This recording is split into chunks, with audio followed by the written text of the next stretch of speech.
The moment Maverick pulled Josiah into his arms and declared, "This is my boyfriend," right in front of the entire precinct during the morning shift change, the air thickened with shock.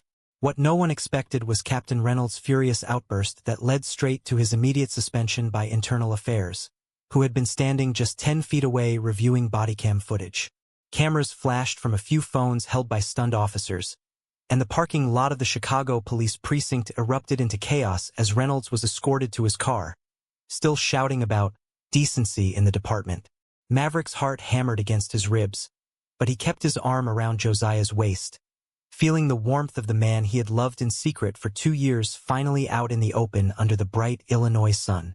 Josiah squeezed his hand, his kind brown eyes steady despite the whispers swirling around them. "You did it," he whispered, voice calm amid the storm.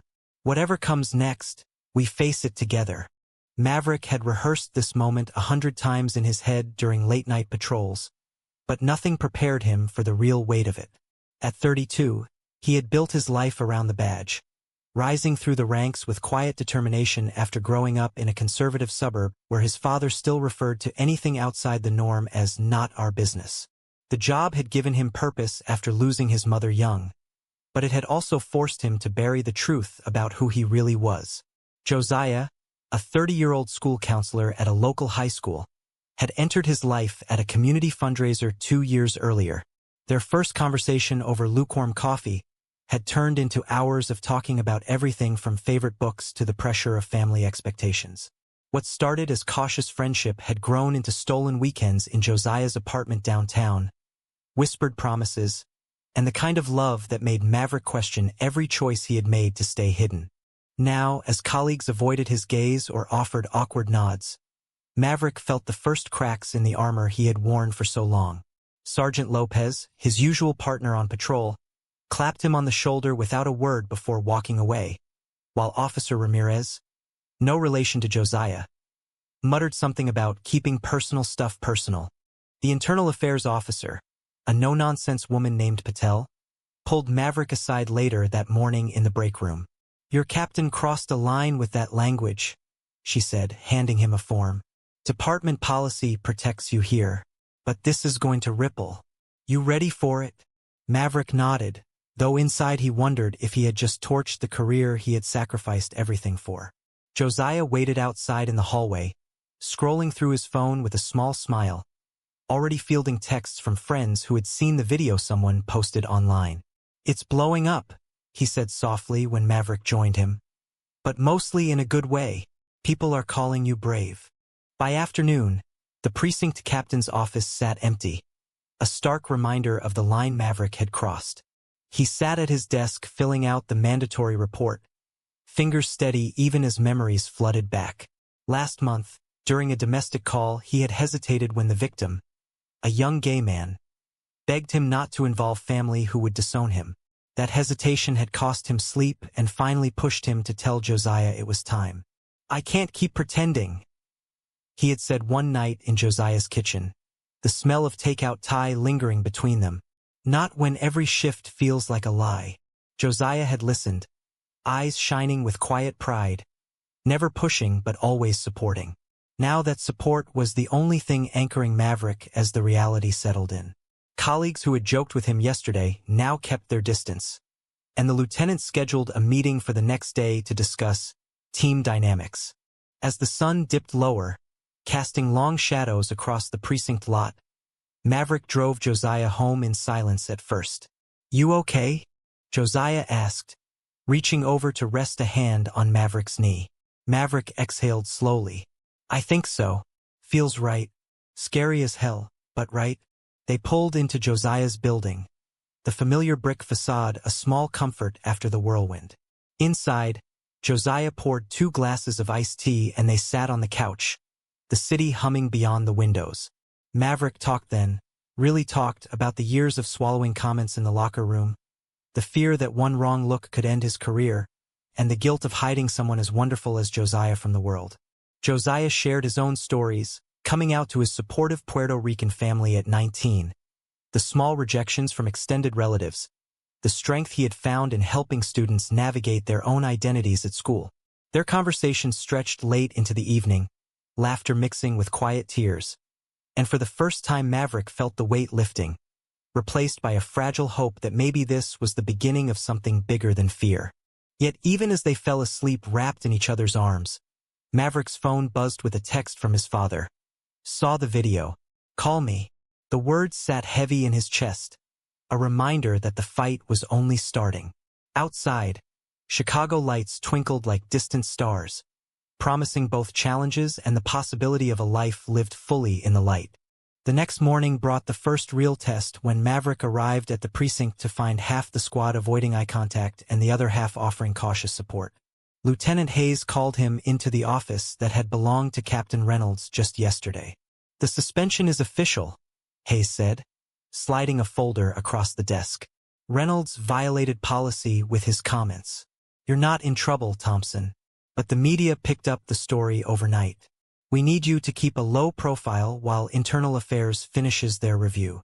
Maverick nodded, jaw tight. Low profile had been his entire life until yesterday. Now every hallway glance felt loaded. During roll call, Sergeant Lopez pulled him aside afterward. Look, man, I've got your back. Some of the guys are old school, but times are changing. Just watch yourself out there. The words were kind, yet they underscored the divide Maverick had created. Josiah texted during Maverick's lunch break. Students are talking about the video in homeroom. One kid said it gave him courage to talk to his parents. Proud of you. The message warmed Maverick's chest, reminding him why he had taken the risk. But pride warred with anxiety when his phone rang during the afternoon patrol. His father's voice came through clipped and cold. What were you thinking, son? Kissing a man in uniform in public? Your mother would be ashamed. Maverick gripped the steering wheel tighter as Lopez drove, the city streets blurring past. He had expected disapproval, but the raw pain in his father's tone still stung. Dad, this is who I am, he replied quietly. I've hidden it long enough. The call ended abruptly with a sigh that spoke volumes about years of unspoken expectations. That evening, Josiah met him at a quiet diner on the south side, their usual spot for low-key dates before everything changed. Over burgers and fries, Josiah listened as Maverick replayed the conversation with his father. He'll come around, Josiah said, though his eyes showed he understood the doubt. Josiah's own family had embraced Maverick from the start, inviting him to barbecues and calling him Mijo without hesitation. The contrast made Maverick's chest ache. They walked along the lakefront afterward, the Chicago skyline glowing across the water. Josiah took Maverick's hand openly, no more glancing over shoulders. I know it feels like the world is watching, he said, but this is our life now. No more hiding. Maverick pulled him close, the wind off Lake Michigan carrying away some of the tension. For the first time, he allowed himself to imagine holidays spent together without excuses, vacations without separate rooms. Yet cracks appeared the next day when an old academy friend, Officer Daniels, cornered him in the locker room. I always wondered, Daniels said with a smirk that didn't reach his eyes. Guess the rumors were true. The comment lingered like a bad aftertaste, and later Maverick learned Daniels had been the one to leak the video to a local blog. Betrayal from someone he had trusted with his life on the streets cut deep.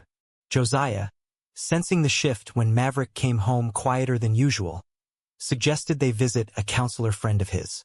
Not because something's wrong with us, Josiah explained over dinner, but because carrying all this alone isn't sustainable. Maverick agreed, though the idea of talking to a stranger about feelings he had buried for decades felt foreign. The weekend brought a brief escape when they drove to Josiah's parents' house in the suburbs for a family cookout. The Ramirez family welcomed Maverick with open arms and teasing jokes about the famous kiss. Josiah's younger sister teased them about going viral, but the warmth helped ease the knot in Maverick's stomach. As they sat around the fire pit that night, Josiah's father clapped Maverick on the back. Takes guts what you did. Proud to call you family. The words landed like a bomb, and Maverick found himself sharing stories of his mother, the one person who might have understood. Back in the city Sunday night, reality returned with a voicemail from the lieutenant. Department wants you in media training tomorrow. The story isn't dying down. Maverick stared at the ceiling long after Josiah fell asleep, wondering how much more his carefully built world could shift before it settled into something new. Monday morning, the media training session felt surreal, coaches teaching him how to handle questions about his lifestyle without sounding defensive. Josiah waited outside again, bringing coffee and a quiet smile that reminded Maverick he wasn't alone. During a break, Maverick stepped out for air and spotted a group of young officers watching him. One raised a fist in silent solidarity. Small gestures like that kept the hope alive amid the stares. By the end of the day, Maverick realized the suspension of Reynolds had already sparked quiet conversations in the department about inclusivity training. Maybe his one impulsive act was planting seeds larger than he knew. Yet as he drove home, his father's unanswered texts weighed heavy, and the upcoming family dinner loomed like a storm on the horizon. Josiah squeezed his hand at a red light. "One step at a time," he said, and for now that was enough. The family dinner at his father's house in Naperville turned into the next battlefield Maverick had dreaded. His sister Emily tried to keep the mood light, talking about her kids and work, but the tension crackled the moment Maverick walked in with Josiah beside him. "So this is the boyfriend," his father said, voice flat as he shook Josiah's hand without warmth. The meal passed in stilted conversation about the weather and the bears, but dessert brought the explosion Maverick had feared. "I raised you to be a man who stands for something," his father said, setting down his fork.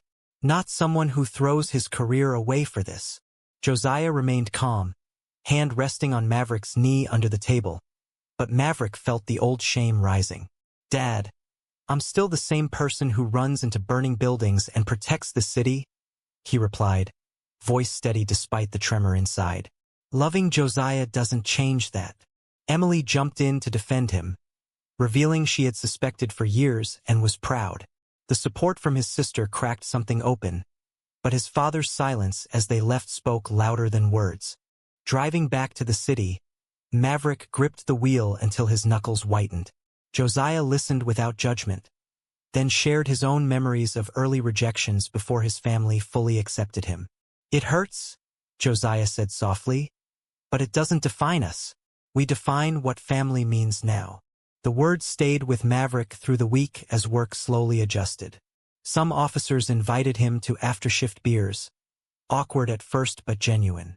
Others still kept distance, but the lieutenant pulled him aside to say the department was implementing new sensitivity training because of the Reynolds incident. "Your courage started something," Hayes admitted. Maverick felt a quiet pride, yet the internal battle raged on. Nights brought nightmares of losing his badge, of Josiah walking away from the chaos. Josiah faced his own pressures at school when a parent complained about the counselor who's all over the news. The principal called him in, but ultimately backed him, citing the positive impact he had on students. Still, the stress showed in the lines around Josiah's eyes when he came home late from parent meetings. Maverick cooked dinner one night, simple spaghetti, and they talked until midnight about the future. "I don't want you to lose everything you worked for because of me," Josiah said, vulnerability raw in his voice. Maverick pulled him close. "You're not the reason. Hiding was. This is freedom."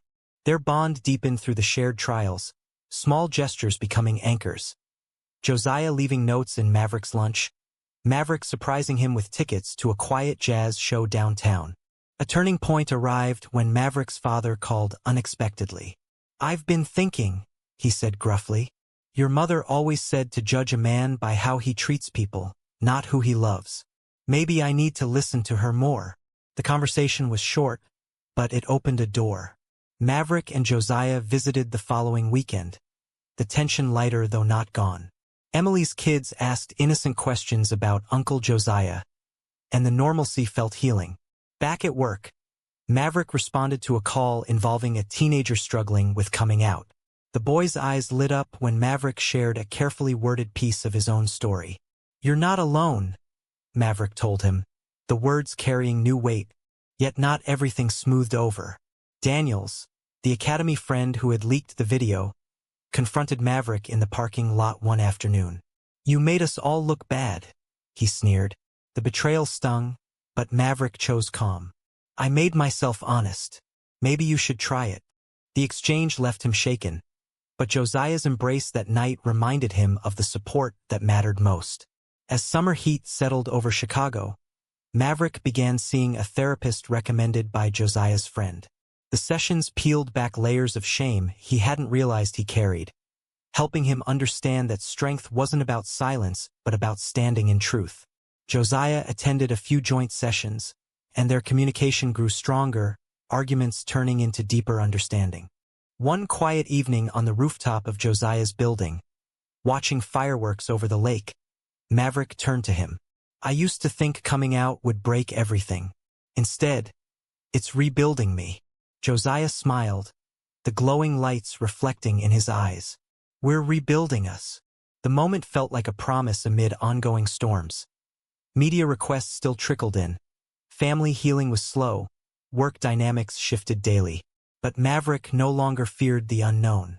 He had stepped into the light, and Josiah stood beside him, hand in hand, ready for whatever came next. The city pulsed below, alive with possibility, and for the first time Maverick believed he could truly belong in it. Fall brought cooler winds and new challenges when the department announced mandatory diversity workshops, a direct result of the Reynolds suspension. Maverick sat through the sessions feeling both vindicated and exposed as colleagues shared stories, and some still grumbled in private. One afternoon, a veteran officer pulled him aside after training. "I don't get it, but I respect what you did," he admitted. Small victories like that accumulated, yet the real growth happened off-duty. Josiah organized a support group for LGBTQ youth at his school, and Maverick volunteered once a week, sharing experiences that helped kids see law enforcement differently. The work filled a hole Maverick hadn't known existed, turning his personal pain into purpose. His relationship with Josiah evolved too. They moved in together officially that October, packing boxes and laughing over mismatched furniture. The apartment felt like home immediately, filled with photos of their journey. From secret coffee dates to the precinct kiss that changed everything. Evenings involved cooking together, debating books, and planning a future that included maybe adopting a dog or traveling to places Maverick had only patrolled on maps. Yet cracks appeared when Josiah received a job offer in another state. "It's a promotion," he explained one night over wine, "but I won't take it if it means leaving you behind." Maverick wrestled with the idea of uprooting his career, the department finally feeling supportive. "We decide together," he said, pulling Josiah close. The conversation stretched into the night, revealing fears of abandonment on both sides. Family dynamics continued shifting when Maverick's father attended a precinct open house event. Seeing his son in uniform, respected by newer officers, seemed to soften him. "You're still my boy," he said quietly afterward. "And if this is who you are, I'll learn." Josiah joined them for coffee later, the three men navigating awkward but genuine talk about baseball and life. Emily's family Thanksgiving invitation included both Maverick and Josiah without hesitation, the table filled with laughter that healed old wounds. Yet not all relationships mended. Daniels transferred to another precinct after a formal complaint about harassment, a quiet victory that still left Maverick reflecting on lost friendships. The holidays tested their strength when a major case landed on Maverick's desk. A hate crime targeting a gay couple. Working long hours, he came home exhausted, but Josiah was there with patience and understanding. "You're changing things from the inside," Josiah reminded him. The case resolved with arrests, and Maverick testified with a new confidence. His voice steady as he spoke about protecting all citizens equally. The experience deepened his commitment to the badge in a way hiding never had. New Year's Eve found them at a small gathering with Josiah's friends and a few supportive colleagues. As midnight struck, Maverick kissed Josiah openly, surrounded by cheers instead of gasps. The moment felt like full circle. Winter brought reflection when Maverick attended a national conference for LGBTQ officers. Hearing stories from across the country reminded him his journey was part of something larger. He returned energized, proposing to Josiah during a quiet weekend getaway in Michigan. Not with a grand gesture but a simple ring over breakfast at a lakeside cabin. "I want every tomorrow with you," he said. Josiah's yes came with tears and laughter, the future suddenly bright and certain. Back in Chicago, they planned a small ceremony for spring, inviting family and chosen friends. The planning itself became therapy, bridging gaps and celebrating growth. Challenges persisted. A tabloid article dredging up the precinct kiss brought fresh scrutiny, but they faced it united. Maverick's therapy sessions helped him process lingering doubts, while Josiah's work with students kept him grounded. Their love had been tested by fire and emerged stronger, forged in honesty and mutual respect. As snow melted into spring buds, Maverick looked at the man sharing his life and knew every risk had been worth it. The path ahead held unknowns, but with Josiah beside him, he was ready to walk it openly, heart full and spirit free. Spring arrived with wedding preparations that wove Maverick and Josiah deeper into each other's worlds. They chose a simple venue overlooking the lake, inviting Maverick's father, who accepted with a gruff but genuine hug, and Josiah's entire extended family. Planning meetings turned into family dinners where stories flowed freely, laughter replacing old silences. Maverick's sister Emily helped pick flowers, her kids excited about being ring bearers. The process revealed new layers: Josiah's quiet anxiety about public vows, Maverick's fear of disappointing anyone again. They talked through it late into nights, emerging closer. At work, Maverick earned a promotion to detective, the department citing his leadership during the diversity changes sparked by his courage. The badge felt different now. He wore it with pride untainted by secrets. Colleagues threw an informal celebration, toasts mixing respect and humor. Yet the past lingered when an old case file reminded him of the boy he had helped months earlier. The teenager reached out, now thriving in college, crediting Maverick's words. The connection reinforced that one public moment had rippled outward in ways he could never have imagined. Josiah faced a professional crossroads when his school offered him a leadership role in district-wide counseling. Accepting meant more visibility, but he hesitated until Maverick encouraged him. "You've supported my truth. Now chase yours." The decision strengthened their partnership, balancing careers with shared dreams of maybe fostering youth one day. Evenings involved wedding tastings and quiet walks where they discussed everything from politics to personal growth. Maverick opened up about childhood loneliness, Josiah about early struggles with identity. Each conversation peeled away remaining walls. A surprise visit from Maverick's father brought closure. Over coffee, he admitted, "I was wrong to make you choose between family and love. I see how happy you are." The reconciliation wasn't perfect but real, paving the way for the wedding. Josiah's parents hosted a rehearsal dinner filled with music and stories, the two families blending in unexpected harmony. Maverick stood on the balcony that night, looking at the city lights, reflecting on how far he had come from the closeted officer who once feared every shift. The week before the wedding, a final test arrived when a colleague from another precinct questioned Maverick's agenda.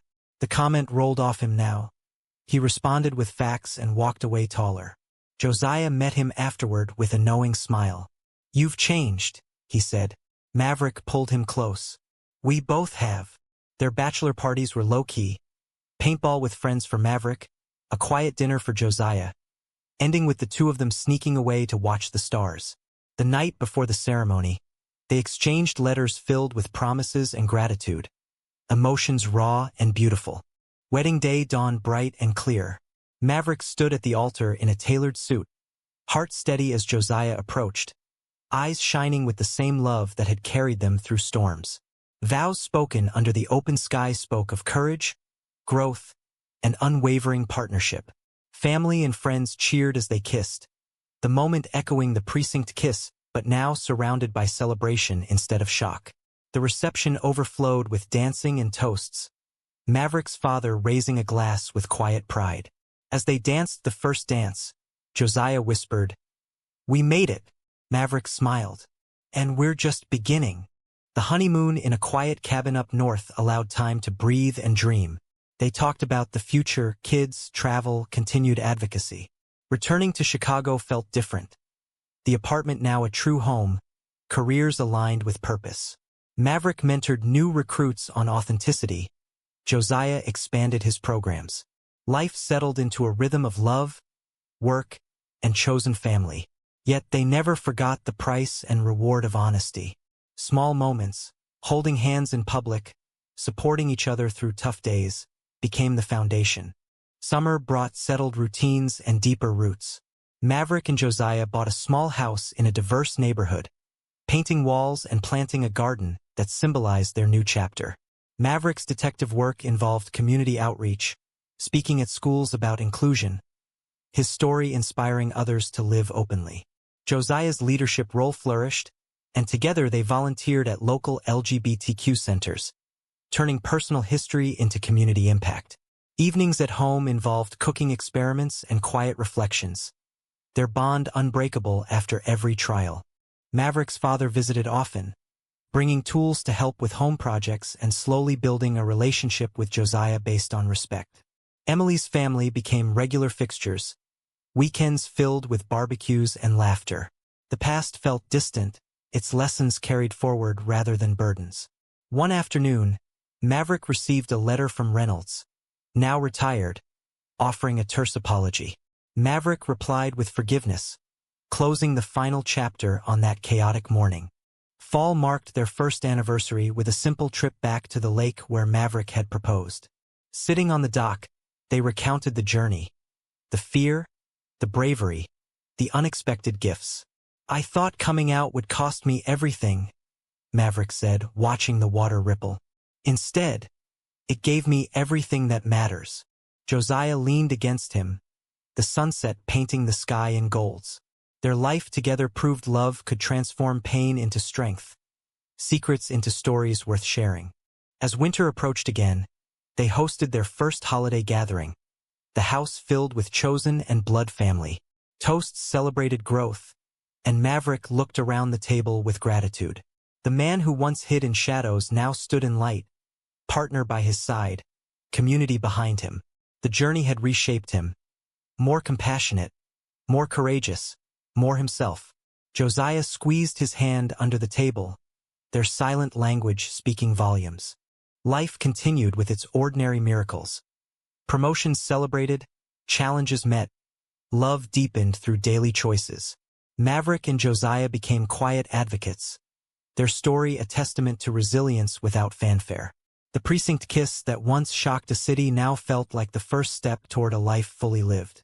As another year turned, Maverick realized the greatest awakening wasn't the public declaration, but the private truth he had finally embraced. True or false? Public honesty always leads to freedom, no matter the cost.